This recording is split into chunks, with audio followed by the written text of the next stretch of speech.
Bonjour, dans cette interview, nous allons passer un petit moment avec Malika Benadj, donc une animatrice sportive, une sophro-relaxologue installée à Reims, qui est actuellement formatrice pour la Fédération de gym suédoise. Donc Malika, de par son expérience de comédienne, a pas mal d'astuces à vous proposer sur votre capacité d'animer en cours collectif. Donc c'est l'objet de cette interview, on est ravis de l'accueillir aujourd'hui pour le blog Réussir son BPGEPS. Ok. Ça va Malika? Ça va bien, ouais. Ouais, cool. Ça va. La forme? La forme, ouais. Enceinte premier trimestre, mais la forme. Enceinte, ça pourrait faire l'objet d'une autre interview, comment gérer la grossesse, comment gérer les coachings post et prénatal, mais on en parlera une autre fois. Ok, avec plaisir. Présente-nous un peu ton parcours, Malika. Ok, alors moi à la base je suis comédienne, donc j'ai suivi un cursus de 3 ans dans une école de préparation au métier de l'acteur. Et donc 3 ans dans cette école. Ensuite, j'ai intégré la troupe de l'école. J'ai été formée en tant que prof de théâtre derrière. Donc j'ai enseigné aussi en tant que prof dans l'école au groupe des ados et des adultes du soir. Et par la suite, métier un peu galère, donc ça a été compliqué d'en vivre. Et du coup, j'ai bossé à côté dans une association qui s'appelle la Maison des Femmes de Paris, une assoce qui accueille des femmes victimes de violences. Et du coup, je me suis servi du théâtre pour bosser avec elles autour du corps, autour de s'assumer, de reprendre sa vie en main, de se sentir à l'aise devant les autres. Donc voilà, et en parallèle, je me suis formée en tant que sophro-relaxologue, donc j'ai mixé un petit peu tout ça. Du coup, comme j'ai 300 vies dans la même vie, un jour j'ai participé à un cours de gym suédoise et puis la personne qui venait évaluer l'animatrice en place est venue me voir à la fin du cours en me demandant si ça m'intéressait de passer les sélections parce qu'elle trouvait que j'avais un potentiel. Alors, peut-être peux-tu expliquer brièvement le concept de gym suédoise, qui peut être un petit peu flou pour certains. D'accord. Donc la gym suédoise, c'est une activité de type fitness qui va mélanger du cardio, du renforcement musculaire. C'est une séance qui dure 1 heure. Vous avez l'animateur qui est au centre du groupe, donc il y a un aspect quand même très convivial avec cette configuration du cercle. Et on va alterner en fait entre du cardio, du renfo. Il va y avoir des récupérations actives au sein de la séance. Tout se passe en musique, on joue énormément avec la musique. En général, les gens sortent hyper contents et on a un aspect convivialité plus sur les cours. Et aujourd'hui, ça s'est bien développé. Donc, on a en tout 15 activités différentes qui sont proposées à la gym suédoise. Donc, moi, j'y anime. Je donne des cours à la gym suédoise. Et donc, par la suite, j'ai intégré l'équipe de formation. Voilà. Donc, aujourd'hui, je suis aussi formatrice au sein de la fédération. Donc, tu as été recrutée au sein de cette équipe formation pour tes qualités évidentes d'animatrice, mais notamment pour ce petit plus que tu apportes par ton passé de comédienne. Est-ce que tu peux nous expliquer déjà les liens que toi tu fais entre toutes ces compétences que tu as pu développer au niveau de l'acting et comment toi tu les mets en place au niveau de ta pratique d'animatrice et aussi de la transmission que tu as vis-à-vis de tes stagiaires? En fait, j'ai réalisé, donc oui, bien sûr, avec mon bagage de comédienne et de sophro-relaxologue, je m'en sers évidemment pour coacher nos animateurs lors des nouvelles formations aussi pour les tout nouveaux animateurs, on s'en sert aussi. Donc je vais me servir des outils du théâtre parce que j'ai réalisé, et je trouve qu'il y a un lien assez direct là-dessus. Quand tu arrives au centre du cercle pour donner ton cours de gym suédoise, tu as mis ta tenue de lumière et c'était un peu comme un acteur qui entre en scène en fait. Je trouve qu'on a cette dimension-là où on va se préparer en coulisses hein, et puis on arrive au centre et voilà, on va faire le show sur 1 heure, mettre de la convivialité, transmettre cette joie, les techniques du mouvement aussi, pendant 1 heure. Et du coup, je me sers de tous ces outils pour aider nos animateurs à se sentir à l'aise au centre. Alors si tu avais 3 astuces de comédiens justement pour entrer finalement sur le gym floor, parce que finalement c'est ça.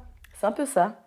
C'est un peu ça. C'est alors 3 astuces, je dirais. 3 ou 4, Ouais. soyons généreux. Ouais, en fait, ça se décline en plusieurs parties. Je trouve il y a l'avant. Et à l'avant, c'est aller se faire un petit check-up, sentir comment on est, est-ce que je suis stressée, est-ce que je me sens bien, est-ce que je suis dispo, pour être dans les meilleures conditions possibles, pour animer, pour transmettre, pour être avec ton groupe et les accompagner au mieux. Donc c'est vraiment 2 secondes, hein. T'es debout, t'es bien dans tes pieds, tu respires tranquillement, tu inspires par le nez, tu expires par la bouche en essayant de dégager toutes les tensions qui peuvent t'envahir.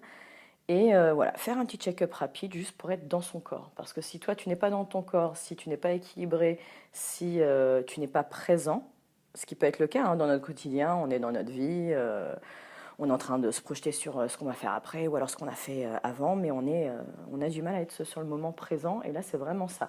Si je ne suis pas sur le moment présent et présente avec moi-même, je ne vais pas vraiment être percutant sur tout ce qui se passe, pouvoir observer au mieux.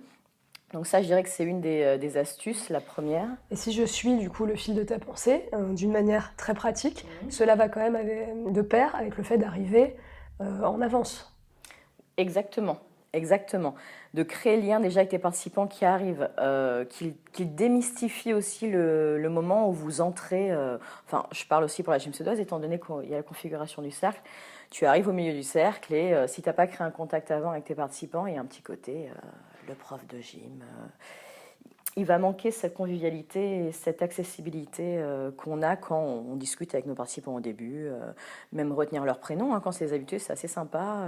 Ils se sentent reconnus et puis ça donne un petit côté comme à la maison. Donc oui, bien sûr, ça se passe avant.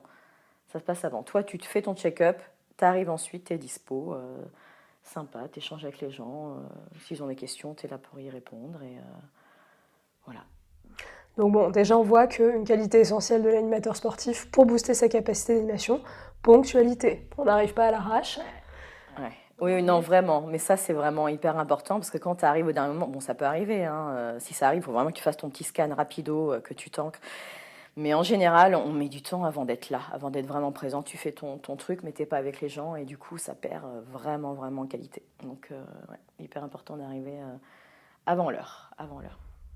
Et alors le pendant. Donc, on a l'avant, hein, le petit check-up et le pendant. C'est être véritable, je dirais. C'est être vrai, être soi, ne pas jouer à l'animateur sportif. Ce qu'on peut avoir tendance à faire au début, parce que voilà, c'est tout nouveau, on a un peu peur, c'est la première fois qu'on a des gens qui nous regardent comme ça peut être impressionnant. Mais essayez de regarder les gens vraiment, de ne pas arriver et de balayer la foule. Bonjour, je suis Malika, est-ce qu'il y a une nouvelle personne aujourd'hui? Un truc sincère où tu regardes les gens vraiment dans les yeux, où tu t'adresses vraiment à eux, où pendant tu regardes les gens individuellement, un petit sourire, peut-être un petit clin d'œil, enfin quelque chose où tu es avec les gens, où tu les reconnais individuellement et pas juste une masse, juste un groupe. Alors, je suis très timide, Oui. ça me paralyse de regarder un adhérent dans En les tant yeux. qu'animateur. Un petit type. Ok. Donc ça te stresse de regarder les gens dans les yeux. Alors dans ce cas-là, déjà, ce que tu vas dégager va jouer énormément. C'est-à-dire, même si tu es timide, hein, on a beaucoup de timides nous à la gym suédoise, hein, et il y a quand même une certaine bienveillance qui émane. C'est juste ne pas tricher, être vrai avec ce qui se passe dans ton corps, ce qui se passe dans ta tête, qui tu es. Si ta personnalité, tu es quelqu'un d'assez timide, de doux, qui n'est pas un showman, bah écoute, tu restes naturel et c'est juste être ouvert, disponible. À partir du moment où tu es ouvert et disponible, les gens vont se sentir accueillis et vont se sentir bien. Ok. Et le après? L'après, c'est évidemment être dispo pour parler aux gens, garder cette convivialité jusqu'au bout. S'ils ont des questions, encore une fois, là, c'est bien aussi d'induire toi-même la possibilité qu'ils viennent te poser des questions à la fin. En disant, voilà, si vous avez eu des difficultés sur certains mouvements, ou s'il y a certains mouvements qui sont inconfortables, ou si vous avez des douleurs ou des inconforts, n'hésitez pas à venir me voir pour qu'on puisse adapter ça, pour que ce soit le plus juste possible pour vous. Voilà, on est vraiment sur un accompagnement individuel, sur prendre soin de l'autre, sur ouais, cette vague du sport santé, d'accompagner les gens individuellement. Est-ce que tu recommanderais à un animateur sportif d'aller suivre quelques cours de théâtre, des stages, des choses comme ça? Complètement. Alors, il y en a qui ne sont pas forcément à l'aise sur du théâtre, mais ça, si vous arrivez à le faire, c'est top, hein, ça désinhibe vraiment. Pareil, tout ce qui est pratique plus douce, pratique de relaxation, pratique de méditation, qigong, tai chi, ça va vous aider à être dans votre corps. Et vraiment, c'est ça en général qui fait qu'un animateur n'est pas vraiment là, c'est que vous êtes dans votre tête au lieu d'être dans votre corps, alors que c'est quand même votre corps, votre outil de travail, et c'est votre corps qui va transmettre, c'est votre corps qui va communiquer avec les gens. Donc si vous êtes juste dans votre tête en train de penser au mouvement d'après, ou alors en train de penser à autre chose, hein. Il y a des fois on décroche, hein. Ça arrive de décrocher où tu n'es pas du tout là, donc tu reviens. Mais toutes ces pratiques plus douces vont vous aider à vous connecter à votre corps, à être dans le ressenti et pas juste l'action. Très bien. Eh bien, merci Malika pour le temps que tu nous as donné. Donc, j'espère que ça vous a donné quelques tips pour booster votre capacité d'animation. Donc, effectivement, n'hésitez pas à aller chercher d'autres outils, que ce soit au niveau du développement personnel, au niveau des techniques douces, au niveau de l'acting. Il y a beaucoup de choses. Vous avez vu, je suis un petit peu malade.